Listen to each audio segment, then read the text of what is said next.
Ֆիզիկական եւ հոգեկան առողջության հիմքում բժշկական գրագիտությունն է։ Ես առողջ եմ, երբ տեղեկացված եմ։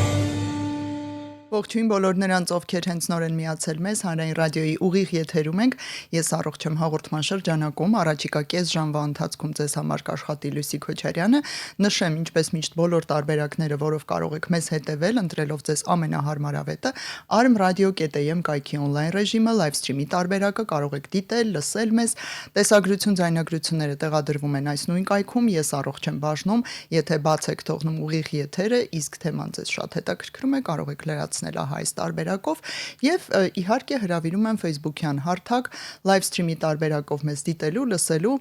մեկնաբանությունները բաց են, կարող եք թողնել հարցեր, դիտարկումներ, թեման կարևոր է հատկապես այս սեզոնի համար։ Մենք զրուցելու ենք Քութեշից եւ դրա հետ կապված ամենաարդիական, ամենաիրազեկող դրվագների մասին։ Իսկ մեր հյուրը այսօր Արմեն Օհանյանն է, ինֆեկցիոն հիվանդությունների ազգային կենտրոնի տնօրեն, վարակային հիվանդությունների գծով առողջապահության նախարարության խորհրդատու, մասնագիտացման բժիշկ վարակաբան, ողջույն։ Բարև ձեզ։ Շնորհակալություն, շատ ուրախ եմ կրկին ձեզ տեսնել այս տաղավարում, շատ եմ սիրում ձեզ այդ զրույցները, դրանք շատ ինֆորմատիվ են, սթափեցնող են, ինչու ոչ, ու մենք բազմաթիվ նոր գիտելիք ենք ձեռք բերում ու սովորում։ Շնորհակալություն, փոխադարձաբար շատ հաճելի է։ Ինչ որ մեզ պետք է, այսօր մենք հատկապես կենտրոնանալու ենք ծնողների, երեխաների, ծնողներին պատմելու, թե ինչ է Քութեշը, ինչպես պետք է այն փորձել ճանաչել, ինչով է տարբերվում այլ վարակներից, բակտերիալ ու հասկանանք, թե ինչ է առաջարկում բժշկությունը բուժելու կամ կանխարգելելու համար։ Նախ եւ առաջ հենց Քութեշ բառը ինչ հիվանդություն է սա, որ տարիքում է առավել հաճախ հանդիպում եւ ինչպես է դրսևորվում։ Ինֆեկցիոն հիվանդությունները շատ հետաքրքիր անուններ ունեն, այո, մեկը Քութեշ, ունենք կարմիր քամի, մենք շատ բազմազան սիրուն անուններ ունենք, ընդ որում շատ հաճախ դրանք չեն ուղղակի թարգմանություն չեն կամ չեն համապատասխանում իրանց այլ լեզուներով տարբերակներին, հա, ասենք ռուսերեն Scarlet-ինը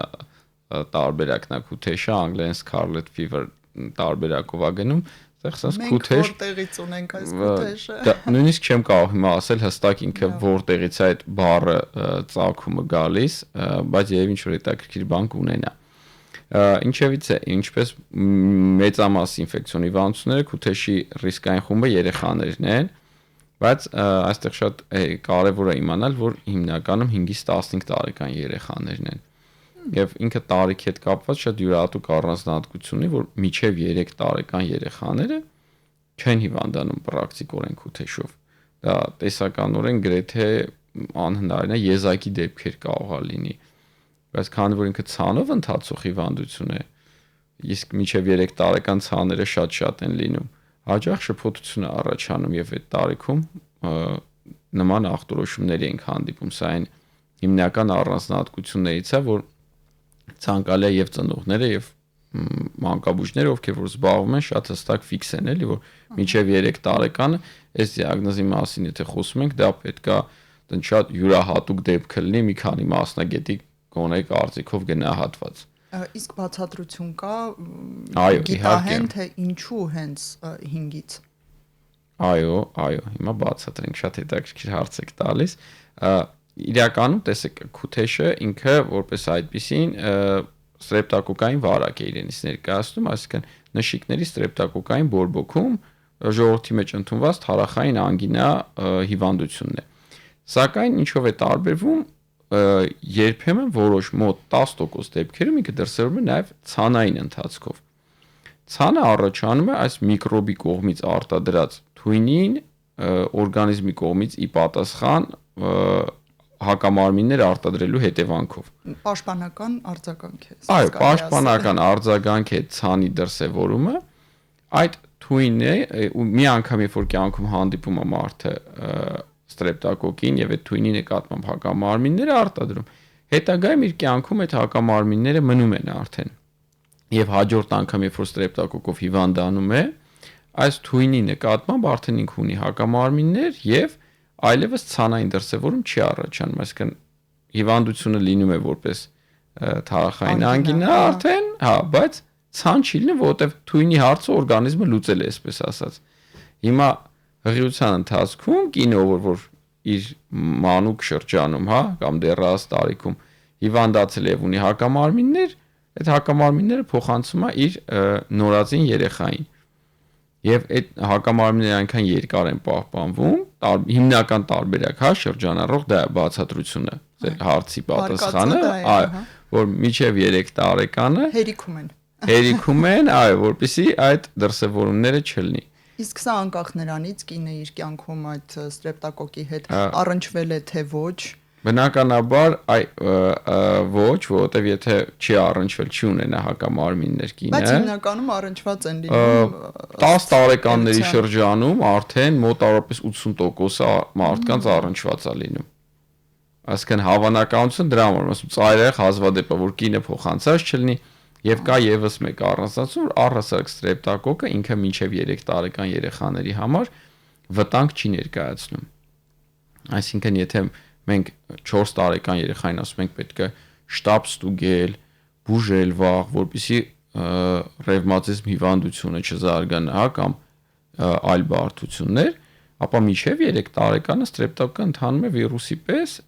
եւ հատուկ բուժման կարիք չունի։ Սա էլ է օրգանիզմի առանձնահատկություն, որ մինչև 3 տարեկան երեխաների մոտ չկան այնպիսի բջիջներ, այնպիսի ռեցեպտորներ, որ ստրեպտոկոկը դրանց կպնի եւ առաջացնի լուրջ բարդություններ, խնդիրներ։ Պարարտ հող էսպես միջավայր։ Օրգանիզմը դեռ ընկալունակ չի բարդություններին, եթե sense կարելի է ձևակերպել։ Լավ, այդ դեպքում ինչու հնարավոր չէ, օրինակ հենց 3 տարեկանում կամ 3-ից 5 տարեկանի ընթացքում հատուկ ծանոթացնել բոլոր երեխաներին այս բակտերիայի հետ, ինչ որ կերպ պատվաստել, եթե կարելի է այսպես ասել, հակամարմիններ ձևավորել, որ հետո օրինակ քութեշին չառնչվի երեխան, այսպիսի բան Շատ հետաքրքիր միտք եք ասում, այո։ Փորձում եմ հասկանալ, այլիքը հիվանդությունների պատվաստում մենք ունենք, այնտեղ պոլիոմելիտի հարցն է լուծված եւ ծաղիկի եւ բազում, ինչու սա չի արվում։ Հա, տեսեք, մենք խոսեցինք երկու բանից, մեկը իր թույնի նկատմամբ հակամարմիններից եւ հենց հիվանդության։ Իրականում հիվանդության նկատմամբ երբ որ առաջանում է իմունիտետ, իմուն պատասխան, սա կարճատև է տևում, այսինքն մարդը կարող է բազմակի անգամ ստրեպտոկոկով վարակվել։ Իր իմունիտետը այստեղ արդեն պատվաստում հիվանդության դեմ չենք կարող, բայց քութեշի դեմ, այսինքն ցանի դեմ, այդ թույնի դեմ պատվաստում, դա հետաքրքիր միտք է, ինձ թվում է աշխատում են։ Երևի թե աշխատություններ կլինեն այդ ուղղությամբ, մանավանդ որ վերջերս բռնկումներ բավականին մեծ լինում է, 2 տարի առաջ, եթե չեմ սխալվում, Բրիտանիայում շատ մեծ բռնկում եղավ, որ իրանց համար զարմանալի էր, այսինքն այս հիվանդությունը ավելի պետք է դասենք մի քիչ ավելի սոցիալապես ավելի անբարենպաստ երկրներին այն կտրվածքով զուտ, որ ինքը կոլեկտիվների մեջ է բռնկումները հիմնականում ընկնում, այդ 5-ից 15 տարեկան, որ ասում ենք, հիմնական դպրոցի տարիքի երեխաներն են եւ այդպես կոլեկտիվ բռնկումներ ալնում, իր վարակելիությունը վիրուսների պես բարձր չէ, որ մեկը դասանում փռշտա պայմանական բոլորը վարակվեն, այստեղ պետքա նույն բաժակից օրինակ օգտվել, իրար գրկել, համբուրել, այսինքն ֆիզիկական, տակտիլ, թքի միջոցով ավելի շատ փոխանցումը լինում, այսինքն շատ ավելի սերտ կոնտակտ է պահանջում եւ իրենց համար դա բնորոշ չէր, որ Բրիտանիայում նման բռնկում լինի, բայց բավականին մեծ եղավ ու երկար ժամանակ պայքարում էին։ Իհարկե տարբերակներից մեկն էլ քննարկվում էր, որ հակաբիոտիկները որ սկսում են քիչ կիրառել, դա էլ ինքը իրենով նպաստում։ Քիչ, բայց մենք հիմա գերսպառման խնդիր ունենք ու բոլոր զարգացած երկրները աշխատում են այն ուղղությամբ, որ հակաբիոտիկները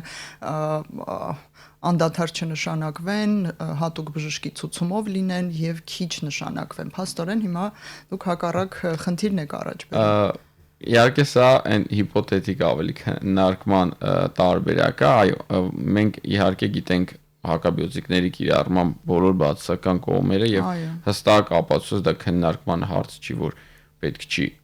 առանց նշանակման օգտագործել, միանշանակ խնդիրներն ու բարդությունները ավելի շատ են, բայց մենք չենք կարող իհարկե բացառենք նաև այն, որ եթե արվել է միջամտություն, դա ունի հետևանք, այսինքն եթե մենք բազմաթիվ մարդկանց հակաբիոտիկներ ենք տալիս, այսպես թե այնպես որոշ հիվանդությունների վրա ազդեցություն ենք ունենալու։ Բակտերիալ ֆորմայով մշտապես ու դա իր գոնե մի փոքր դրական կողմերից է, եթե դա շատ հարաբերական դրական է, որտեղ մենք նորմալ բակտերիաներին էլ ենք վերացնում այդ ընթացքում ու այստեղից արդեն գնում են մյուս խնդիրները, այո։ Լավ, այդ դեպքում փորձենք հասկանալ, դուք ասացիք, որ այն թարախային անգինայի կարծես թե տեսակ է, որը դրսևորվում է ցանով մաշկի վրա, հիմնականում դեմքին, թե ամբողջ մարմնին, փորձենք ճանաչել արտաքին նշանները։ Այո, շատ տեղին հարցը, ինքը շատ յուրահատուկ դրսևորումներ ունի ցանային առումով։ Սովորաբար սկսենք մի փոքր ավելի սկզբից, որ ավելի լավ պատկերացնենք։ Նախ գաղտնի շրջանը 1-ից 5 օր է, այսինքն որ շփվեցինք վարակ ունեցող անձի հետ, սովորաբար 1-ից 5 օրվա ընթացքում դրսևորվում է։ Առաջի 24 ժամը հիմնականում ավելի շատ լինում է ջերմությամբ եւ կոկորդի ցավով, որին հաջորդում է արդեն ցանավորման փուլը։ Ինքը մանր կետավոր ցան է իրենից ներկայացնում կարմիր գույնի, այլ անունով ասում են հայերեն ոնց է կոչվում, շուշաթղթի տեսքով ոնց որ ինքը բանա լինում, ուրեմն ցան ենք ունենում, հասած շոշափվող, այսինքն ծայրերով, չէ, կարմիր, ուղղակի շոշափվող ցան է ինքը լինում իրանից ներկայացնում։ Հիմնական տիպիկ տեղերը դրանք ծալքերն են, մարմնի բնական ծալքեր, այսինքն արմունկը, թևատակը, աճուկների շրջանը, դրա համար կասկածի դեպքում անմիջապես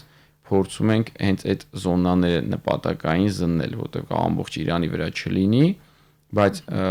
այդ ծալքերում հայտնաբերենք։ Բերանն շատ բերանային ապարատի փոփոխություններն են շատ բնորոշ։ Առաջի 1-2 օր ունենում ենք լեզվի սպիտակ փառակալում, որին հաջորդում է մաքրվելը լեզվի եւ կոչվում է մորենման լեզու։ Այսինքն շատ վառ, կարմիր, այո, եւ պտկիկները ավելի արտահայտված, նաեւ բոցանման բկանցք, sense հետաքրքիր սիրուն տերմին ունենք։ Շատ արվեստագիտական, շատ ստեղծարար բառամթերք են օգտագործում։ Մի հիվանդության շրջանում այսքան գեղեցիկ բառեր։ Ես հասկանում եմ հիմա, թե օրինակ դուք ինչու եք ընտրել հենց վարակաբանությունը, որովհետև այստեղ հետաքրքրաշարժ է շատ։ Փաստորեն այն ավելի առանձնահատկություններ ունի ընդգծված, քան մենք թարախային անգինայի դեպքում ենք դիտում։ Այսպես կարելի է փորձել տարբերել։ Հիմա ես ծնողների համար եմ ասում, որ ուշադիր լինեն, իսկ թարախային անգինան է ավելի վտանգավոր, թե քութեշը եւ ինչու։ Որից պետք է մենք ավելի շատ վախենանք, այսպես ասած։ Այո, շատ էլի տեղին հարցոտ է վստահության նույն հարուցիչն է։ Եթե այդպես զուտ վիճակագրորեն քութեշի պարագայում բարդությունների հավանականությունը մի փոքր ավելի շատ է, դա միգուցե պայմանավորվեց նրանով, որ տարիքային խումբը մի քիչ ավելի թարախային անգինան, եթե sense առանձին վերցնենք, իրանք ամեն դեպքում մի քիչ տարբերություն կա, այսինքն ավելի մեծերին էլ թարախային անգինան վիճակագրությամբ, եթե նայենք, էլի շատ է հանդիպելու դեպքեր, այդտեղ մեկը ավելի հաճախ 5-ից 15 տարեկան ենք ասում, բայց այդ 5-ից 8-9 տարեկանը ամենահաճախ հանդիպող շրջանն է, այո։ Եվ բացատրություն որպես այսպիսին հստակ մեխանիզմներով չեմ կարող ես նկարագրել, որտեվ ինձ հայտնի չեն, բայց երկուսն էլ կարող են բոլոր նույն բարդությունները առաջացնել, բայց քութեշի պարագայում մի քիչ ավելի շատ են նույն երիկամների հետ զարգացող բարդությունների ռիսկը, որը որ մի քանի շաբաթ հետո է դրսևորվում, 2-3 շաբաթ անց կարող է ի հայտ գալ եւ իր պրոգրեսիան, այսինքն զարգացումը դեպի sense տարածուն վարակի, այսինքն սեպսիսի առաջացման կարող է բերել, այլ օրգանների ախտարման, ամեն դեպքում իր ապարագայում ռիսկայնությունը ավելի բարձր է։ Ու սա վիճակագրությունն է ցույց տալիս եւ փաստ է սա։ Մեր առօրյայում էլ տեսնում ենք ինքը ավելի ծանր ընթացք է բնորոշ Քութեշին ամեն դեպքում։ Իհարկե թարախային անգինան եւս կարող է ծանր ընթանալ, բայց Քութեշը ինքը ոնց առանձին հիվանդություն է ամեն դեպքում։ Այստեղ միգուցե այդ թույնի առանձին արտադրումն իր աշխատանքն է անում ամբողջ օրգանիզմի վրա բնականաբար։ Ինչու ենք մենք հենց այս ժամանակահատվածը ընտրել Քութեշի մասին խոսելու, ինչու է հիմա ակտիվ իրազեկումը հենց այս սեզոնին կարևորվում։ Ինչպես դարձյալ շատ ինֆեկցիոն հիվանդություններին, այս հիվանդությունը եւս բնորոշ է սեզոնային ընթացքը եւ ձմեռ վանից դեպի գարուն, հա, այսինքն ձմեռ գարուն սեզոնայնությունը բնորոշ է հենց Քութեշին։ Հստակ պատճառներ թե ինչու է հենց հիմա ինքը ավելի ակտիվ անում, դժվար է ասել, այսինքն գիտական բացատրություն դրա համար հիմնավոր չկա, ուղղակի հիվանդության ընթացքը այդպիսին է եւ սա կարող է փոխվել ժամանակի ընթացքում։ Դա էլ է շատ հետաքրքիր, որ շատ հիվանդություններ մեկ էլ ասում ես մետամորֆոզների են ենթարկվում։ Ջրծաղիկ օրինակ մենք հիմա ամբողջ տարին ունենք, առաջ երբ որ մենք սովորում էինք դասական իր նկարագրությունը, ավելի ցուրտ եղանակների, այսպես ասած, հիվանդություններ, բայց հիմա վիճակագրողներն որ նայում ենք, հավասարապես բաշխված է։ Նույն ձևի պատմականորեն Քութեշի համար ունենք, որ այս շրջանը իր համար առավել ակտուալ է, բարենպաստ է, միգուցե որ ավելի եղանակային փոփոխություններում ավելի թեթև են հագնվում, չգիտեմ, ավելի սերտ շփումներ ա լինում դպրոցում, չեմ կարող ասել, բայց բերում է դրան եւ հենց հիմնականում դպրոցահասակ երեխաների շրջանում է տարածումը։ Սա պետք է վիճակագիրներն ու սոցիոլոգները երևի մի փոքր ուսումնասիրեն, հասկանան, բազմագործոն է շատ։ Մի այսպիսի հետաքրքիր միտքել ենք մենք հաճախ լսում, որ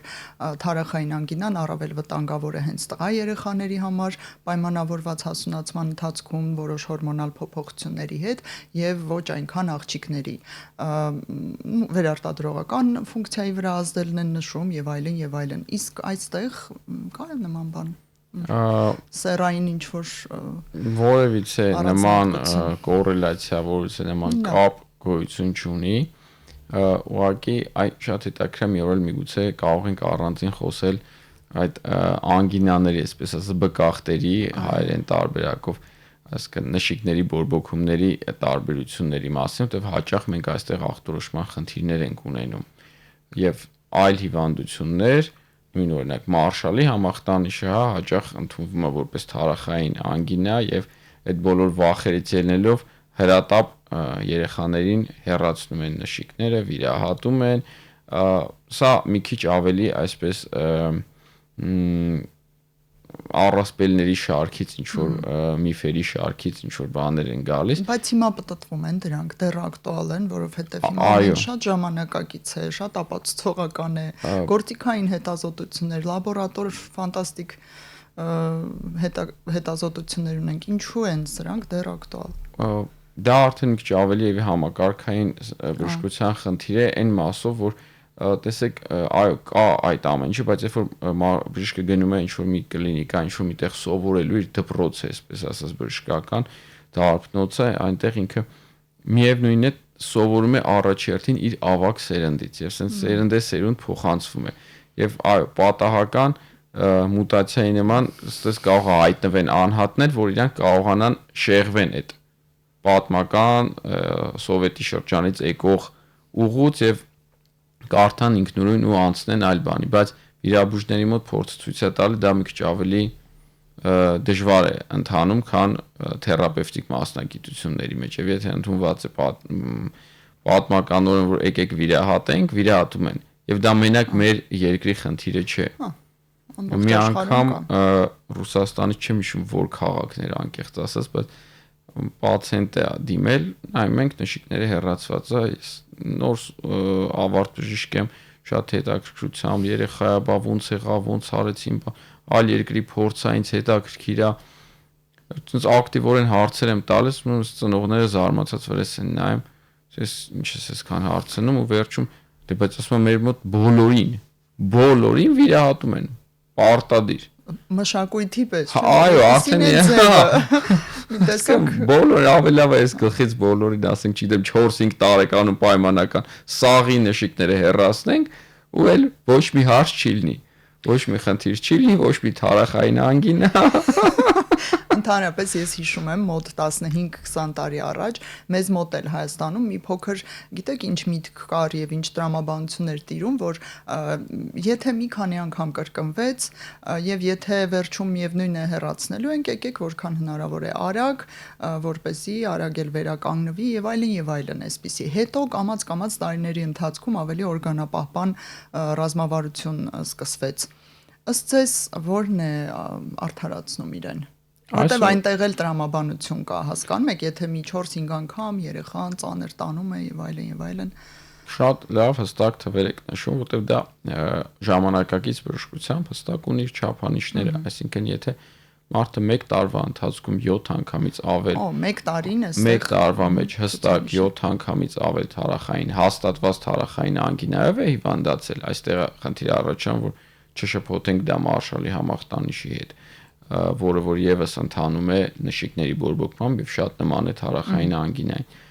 Այս պարագայում միանշանակ պետք է վիրահատել։ Եթե 2 տարվա ընթացքում ամեն տարի, այսինքն իր հաջորդող տարիների ընթացքում 5 անգամից ավել է տարեկան կամ 3 տարվա ընթացքում, թե չեմ սխալվում, 3 անգամից ավել ամեն տարի կրկնվել է, այսինքն չափանիշները հստակ նշված են։ Եթե մենք հետևենք այդ չափանիշներին, ու սա հիմնական վերաբերում է լոր վիրաբույժներին, հա, ապա մենք խնդիր չենք ունենա, բայց անընդհատ այդ տեսեք շատ լավ հարցը բացվեց, մինչև 3 տարեկան որ ասում ենք, այդ նույն Մարշալի սինդրոմը ինքնից մինչև 3 տարեկանների մոտ շատ հաճախ է դրսևորվում, եւ մենք անընդհատ շփոթություն ենք ունենում, որ սա թարախային անգին, սպասենք տենանք 3-ը 4-ը լրանա երեխայի, շուտ տանենք նշիկները հեռացնենք, այնինչ բացառվում է, հա, այդ տարիքում ունենալ քրոնիկական արդեն թարախային անգինայի պատկեր։ Նու տեսականորեն հնարավոր է, բայց մինչև 5 տարեկանը պրակտիկորեն մենք չենք ունենում այդ թարախային անգինայի քրոնիկ ընթացքը, որը որ պիտի գնա վիրահատության։ Փաստորեն 5 տարեկանը դա այն սահմանային տարիքն է, որից հետո իմաստ ունի մտածել, այս դեպքն է վիրահատենք թե ոչ։ Մինչև դա դուք մեծ մաս դեպքերում այո, որտեղ այրեղ անհավանական այտենց 3 տարեկանից սկսի ու թարախային անգինան մի անգամից քրոնիկ ընթացքով այդպես ընթանա, դա կարող են եզակի դեպքեր լինել, բայց հիմնականում գոնե 5-ից հետո պետքա դրա մասին սկսել մտածել էլի։ Համատարած չէ։ Մենք հասկացանք արդեն, որ դեռ պատվաստանյութ որպես այդպեսին չկա, բայց կանխարգելիչ ինչ-որ քայլեր կարող ենք առաջարկել հիմա ծնողներին, որ գոնե քիչ հիվանդանան, որովհետև ինչքան էլ քրոնիկական կասկած չկա այստեղ, բայց երեխան միևնույն է տանջվում է, դեղորայք ընդունում է, երբեմն հիվանդանոց է պարկում ու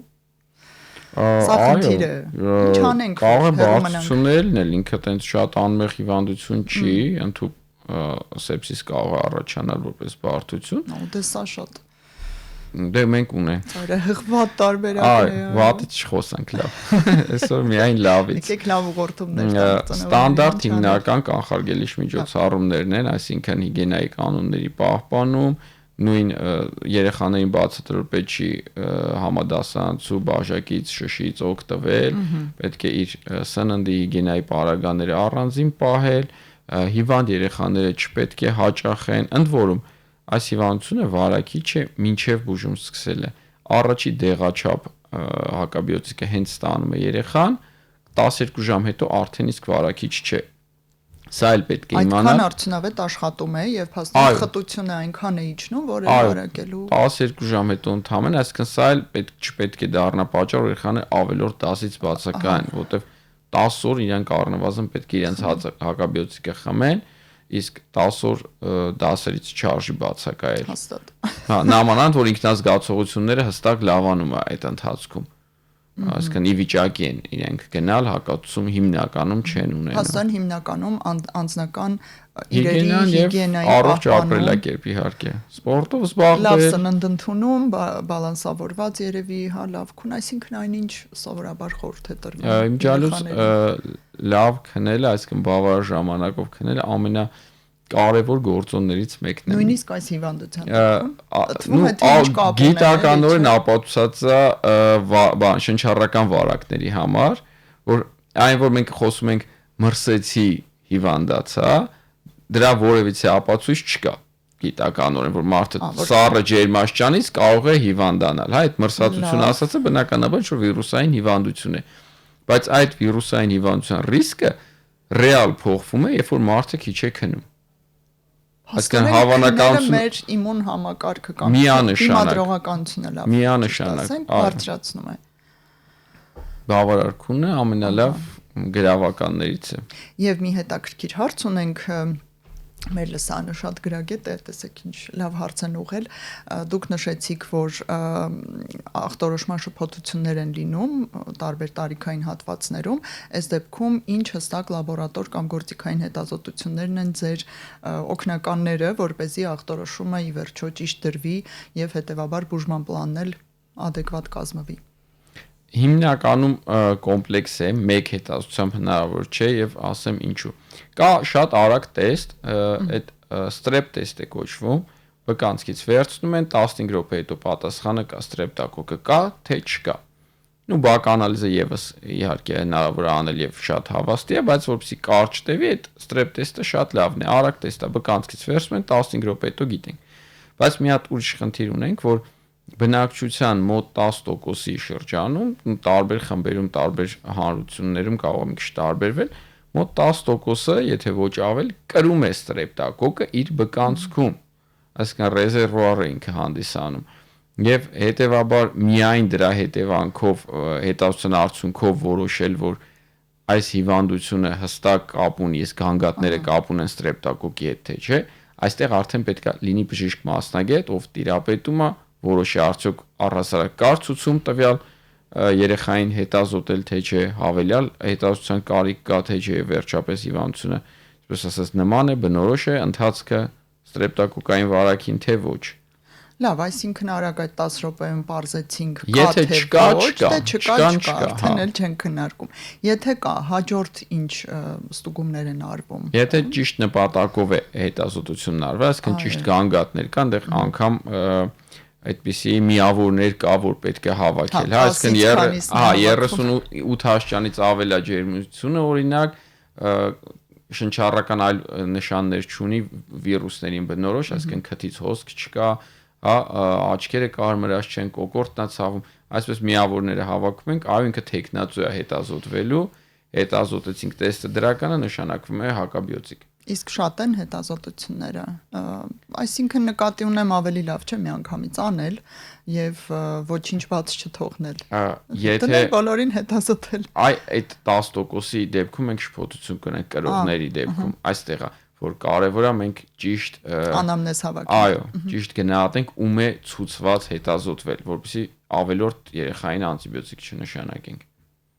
Եվ կրկնվելու մասին էլ հասցնենք խոսել, ենթադրենք, ահա ձեր նշած շատ ռիսկային տարիքում 5-ից 15, չէ, այդպես վերցնենք,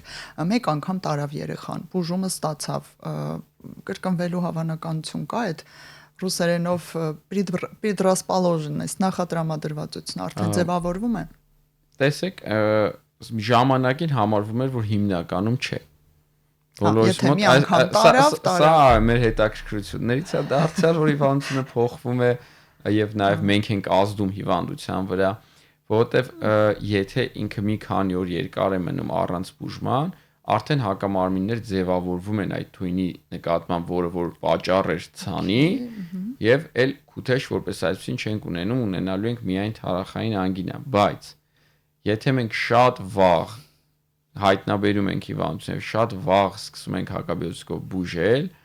ինքը չի հասցնում բավարար քանակի թույն կուտակել, որ իմուն համակարգը դրան պատասխանի, հակամարմիններ ձևավորի, այս դեպքում